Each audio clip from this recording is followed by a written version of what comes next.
या दिवशी काय झालं सगळ्यांना माहिती आहे. आपल्यातले बरेच जण पुरंदरेश्वरा बंगल्यावर आले. सगळीकडे मातम होतं. आपण सर्वजण ढळाढळा रडत होता. पण त्यानंतर काय झालं हे क्वचितच कोणाला माहिती आहे. बापूंची मुलगी म्हणून मी त्यांनाही आजपर्यंत हे सगळं काही बोलली नाहीये. बोलण्याची हिम्मत नाही, ते विचार करण्याचीही माझी हिम्मत कधी होत नाही. कधी तो विचार आला तर मी झटकून देते. आपल्याला सर्वांना माहितीये बापूंनी कार्डियाक ॲम्ब्युलन्सने प्रचार केला. पण ऑक्टोबर 2024 नंतर त्यांची प्रकृती इतकी खालावली होती की डॉक्टरने त्यांना लगेच बायपास करायला सांगितलेली. आम्ही घरचे मागे लागलो, पण त्यांची काय ती तयारी नव्हती. शेवटी 2 महिने उलटले. माझ्या छोट्या भावाचं लग्न मी करून देतो. कुठेतरी मनात त्यांना भीती होती, माझं उद्या काय होईल हे माहिती नाही. त्याचा साखरपुडा आम्ही केला. शेवटी त्यांची परिस्थिती इतकी वाईट होती ती 8 जानेवारी 2024ला त्यांना ब्रीच कँडीच्या इमर्जन्सी डिपार्टमेंटमध्ये प्रकृती अतिशय जास्त खालावल्यामुळे ऍडमिट केलं. बायपास होऊ शकत नाही असं डॉक्टरांनी सांगितलं. 16 जानेवारीला बायपास झाली. मी डॉक्टर आहे. 2D इको सगळे हार्टचे रिपोर्ट मला समजतात. त्या रिपोर्टवर कोणाची वाचण्याची शक्यता किती आहे हेही मला खूप चांगलं समजतं. ते रिपोर्ट बघितले. डॉक्टरांनी त्यांना सकाळी आत घेतलं ऑपरेशनला. भट्टाचार्य नावाचे एशिया खंडातले सगळ्यात मोठे कार्डियाक सर्जन आहेत. त्या दिवशी मी आणि माझा छोटा भाऊ ऑपरेशन थिएटरच्या दारात होतो. त्या दारातून ते कधी परत बाहेर येतील की नाही याचीही शंका होती.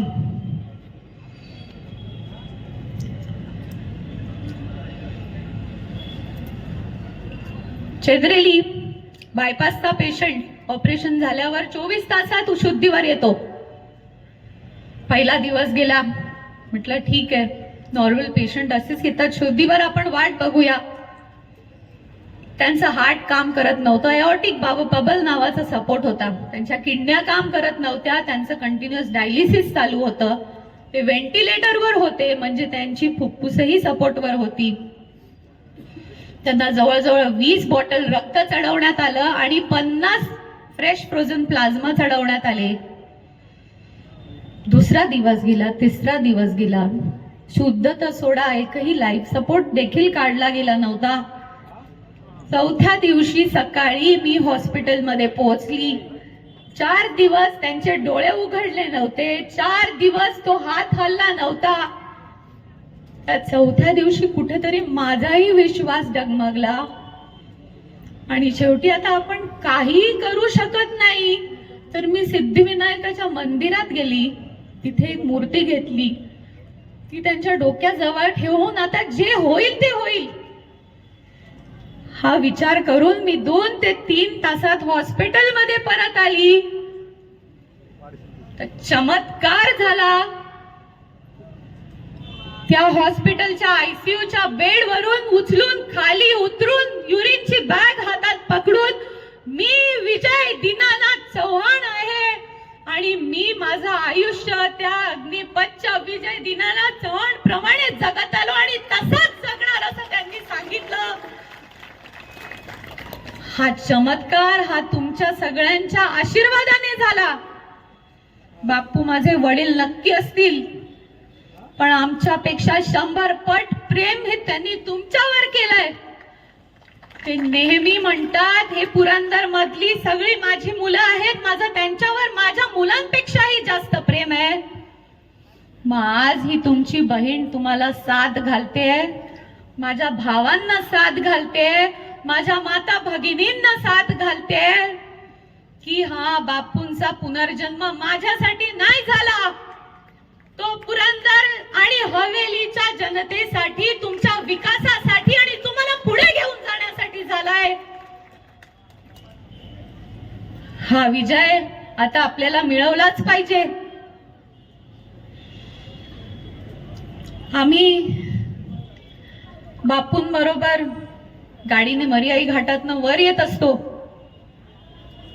त्या मरियाई घाटातनं वर येताना रस्त्याने काही महिला शेतात काम करत असतात.